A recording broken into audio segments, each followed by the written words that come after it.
Asnjëherë mos e pini ujin nga shishja që ka ndënjur në makinë, ja pse. Vetura e mbyllur dhe e parkuar në diell mund të jetë një burim i një rreziku të papritur. Në fakt, nëse temperatura jashtë është 30 gradë, në makinën tuaj ajo do të arrijë mbi 45 gradë.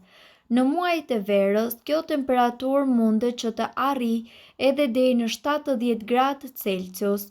Në raste të tilla, nuk është mirë që ju ta pini ujin i cili ju ka mbetur në shishe brenda në makinë.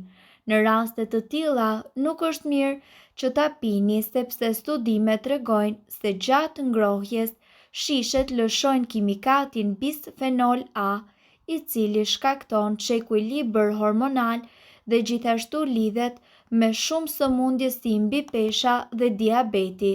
Në temperatura të larta paketimi prej plastike shkakton lirimin e metalit antimon, i cili është i dëmshëm për shëndetin e njerëzit.